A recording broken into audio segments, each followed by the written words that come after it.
Alright, you guys, I'm going to be making this, like, creamy tomato Parmesan mozzarella rigatoni dish. I've been heavy on the tomato and mozzarella lately, if you haven't noticed. So yeah, I'll write in the caption who I based this recipe off of. So let's get started. And my son, of course, is eating his capellini and Fra Diavolo sauce. Alright, you guys, I have some olive oil that heated up, so hopefully it heated up enough. And so I'm going to put in some fresh garlic. Oh yeah, it did. It has a sizzle. It took everything in me to peel and chop this garlic. I'm not going to lie. And I have an automatic chopper. No, manual. It's manual, my bad. Now I have some cherry tomatoes. Actually, they're a mixture of cherry and grape. Are they the same thing? No. Aren't grape ones bigger, or are they the same thing? Maybe. I don't know. So let's put those in. Now I'm going to add some tomato paste. Now we got some heavy cream. Basil. Oh wait, no, this is parsley. It looks good now, but I wanted it like redder, so I'm putting more tomato paste in. It's perfect. Alright, you guys, so I got the drained or strained rigatoni. That makes it sound like it has a problem with somebody because it's strained. But, okay, so now I am going to transfer this wonderful goodness. Look at that. Seeping in all the tomato, taking in all the tomato. And I'm going to pour it in here, but we aren't done. Alright. Now the recipe calls for Parmesan, but this is all I have left, so I will put this in.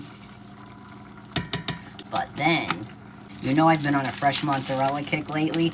I bought this like a few days ago. I'm already halfway through, so I'm just going to put some of this on. I know it's a much different consistency than shredded Parmesan, but you can't go wrong with these ingredients and then adding mozzarella. It's still wonderful.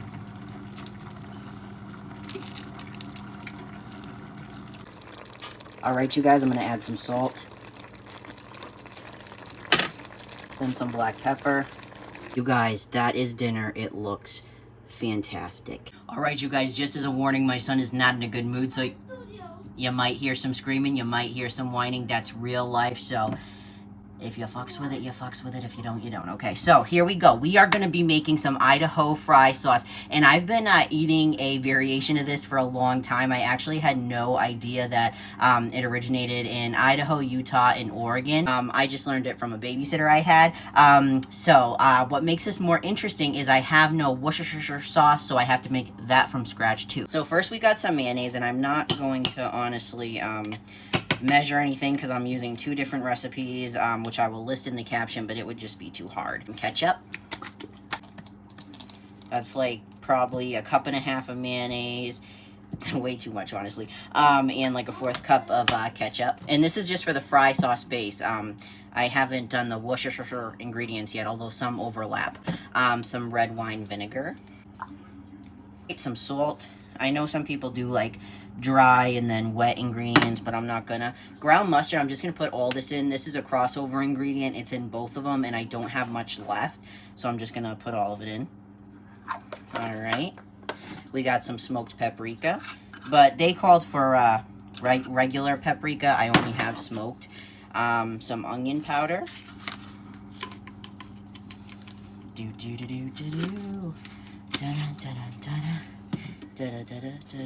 A little bit of water. That was probably a little too much. Alright, I'm going to mix this together, and then we'll start on the Worcestershire sauce. Alright, you guys, this is it without the Worcestershire sauce, but I spilled a bunch. Alright, you guys, now we're starting on the Worcestershire sauce, you know what I mean? Okay, so first, actually, I'm going to put in some brown sugar, some apple cider vinegar, some soy sauce. Like I said, it's seen better days. Some ground cinnamon. Oh, I'm excited about that. Onion powder. Garlic powder. And some black pepper. I'm going to stir it up, and then we're going to see if the consistency and color is the same as regular Worcestershire sauce, you know, from the store. So aside from, like, the brown sugar not being fully blended, which I personally don't mind, it does look pretty much the same because of the soy sauce. You guys, I forgot one of the main ingredients, white sugar. So I'm just putting some of that in and stirring it in, and then I'm going to give it a try.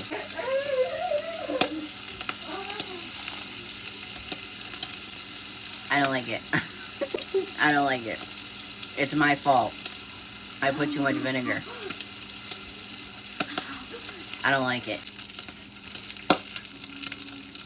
It's alright. I don't like it. Alright, you guys, we're gonna make some pub burgers. I'm so excited because at first I couldn't find any brioche buns. I thought it was gonna be an emergency, okay? But my husband found these amazing, soft, fresh pretzel buns for $2.99 for all of them. There's 4, so it's still gonna be fantastic. So the key to a good pub burger is like some really nice sauteed onions on top. So I'm cutting up an onion right now. I'm just gonna slice them in nice thin, like big slices. Oh, too thick a little bit, but still. I always cut them uneven. Oh, that's perfect. Don't put an onion near your eye, but that's perfect. Look how cute this little dish is. It's gonna fit the onion perfectly. I have a bunch of these in different shapes. I believe they're from Amazon. I think one of you got them for me. I love them, still use them every day. I'm not lying. Another key to pub burgers is they're much thicker than your average cheeseburger, so these will be kind of hefty. I'm not complaining. You guys, I know people are gonna get so angry about this. I cannot in good conscience eat a burger that big. I can't. Like, it's not healthy. My husband and I can't do that. I'm taking some of it off. And listen, you guys got mad when I fucking threw away a turkey because plastic melted inside of it and I didn't feed it to my family, so I know this is really gonna make you mad. Alright, you guys, we are having these seasoned, they're waffle fries, crisp cut fries, they're waffle fries. The Alexia ones were like $6.49, I think. These were like $3.99. I might have that wrong. But it's around that. Like, so I saved probably like $2 to $3. So I'm excited to find out if they're as good and if the seasoning is as adequate. This probably defeats the purpose, but I do put some olive oil on the fries before I put them, well, anything in the air fryer. Before, and here are the seasoned fries after. They look great. Alright, you guys, there's the burger. The onion, look at it. Okay, but it still honestly looks like it'll slam, so I hope you're having a good night.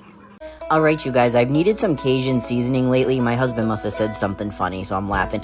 So I'm gonna make my own. I got this little leftover spice bottle and a little, what do you call those again? A dog hair was probably in it. A funnel. I got a funnel, right? Okay, so I got some smoked paprika. I think I put in 2 tablespoons of that, or as close as I could get it. I couldn't follow the recipe perfectly. I did the best that I could with what I had. Most Cajun seasoning, now we got garlic powder.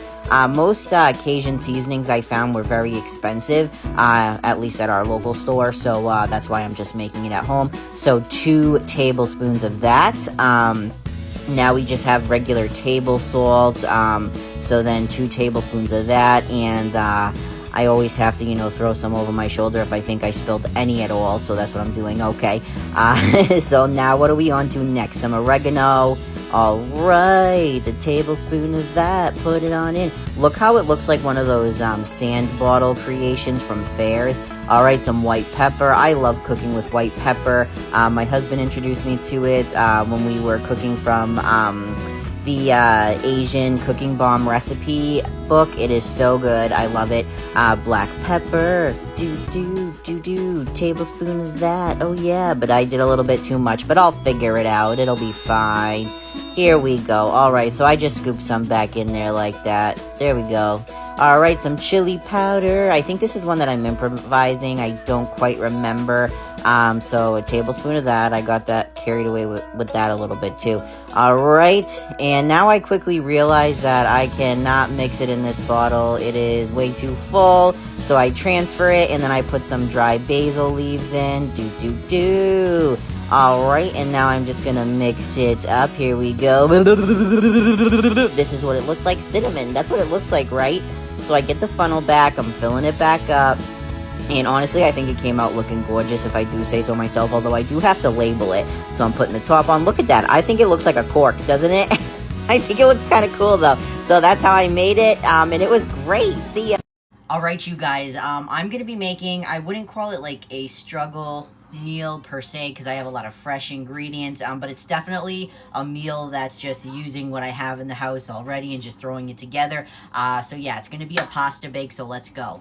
All right, you guys, I'm just gonna put a little bit of olive oil in that pan. That was honestly probably too much. And then some minced garlic. And just let that heat up a little bit. All right, you guys, so these are Vermont maple breakfast sausages that my husband got. He's from Vermont, so he loves stuff like this. I do not like breakfast sausage, so I'm gonna try. I actually just branched out to regular sausage, dinner sausage, but I'm gonna try to take the casing off and put it in this bowl and then just use it as like ground sausage. So this is my first time doing this. All right, you guys, now I am putting the sausage in. So I got a box of penne from another recipe I didn't use. And then I got this leftover farfalle. All right, you guys, I got my handy dandy meat masher. So I'm just gonna mash this up a little. Now I'm gonna put some adobo in. I'm gonna use this new Sazón that Christy got me. I've never used it in this form before. I want it to taste as little like breakfast sausage as possible. All right, you guys, so I moved over the pork to one side of the pan. I'm gonna put some olive oil down. And then I have these grape or cherry tomatoes, I think, that I just washed. So I'm putting those in. All right, you guys, now I am going to add a little bit of this Victoria sauce. It is my son's favorite. Save some for him, of course. Then I'm going to add what's left of this tomato paste. And then just a little bit of Parmesan. I'm going to save the rest for the top. I forgot to tell you I'm putting it on low so it just simmers, you know what I mean? You guys, look how beautiful that is. All right, you guys, so I drained the pasta, and now I'm going to take this beautiful concoction and put it right in. Look at this. All right, you guys, so I have my...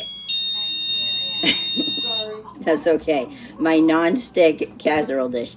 That's family life, you know what I mean? I'm just gonna leave it. And I'm gonna put some of the pasta and meat mixture down. And I also left some reserve pasta water in there. You know, just because I was told it's the right thing to do. Layer number 1. Now I got some mozzarella, some fresh mozzarella. Layer number 2. So yeah, now I'm putting another layer of the pasta. So I'm gonna put another layer of mozzarella. We're gonna put a bunch of Parmesan on it. I love when you get like a big shard of it. This is what it looks like before. All right, you guys, it is still sizzling and it is all done. It looks beautiful. All right, you guys, I'm making like a chicken potato skillet. We got some minced garlic, butter, heavy whipping cream. Some of these potatoes I got from Shaw's, fresh Parmesan, some chicken, some peppers. So I'm opening the chicken, and I don't know how to get like the tendon out like you guys do or whatever it is. But anyways, I just do it like I do and just hope that I get no stringy pieces in it. All right, so there's that. I am getting it all set up. Now I'm putting some of my new adobo on it, and I'm just tossing it around in there, and then I'll put it to the side. Or do I put it in the pan? I forget. Oh, need some butter. I know olive oil is like healthier for you, and I do use it a lot, but like a lot of stuff just slams with butter, you know what I mean? So, and I love when the adobo turns it yellow. So some minced garlic in there. Before I put the chicken in. Look at that. Oh, we love garlic. Putting the chicken in there, letting it brown. Now I got some olive oil. I'm going to steam that broccoli, but I got some olive oil heating up. Now some onions, diced onions, chopped, my bad. Some chopped peppers, red and green.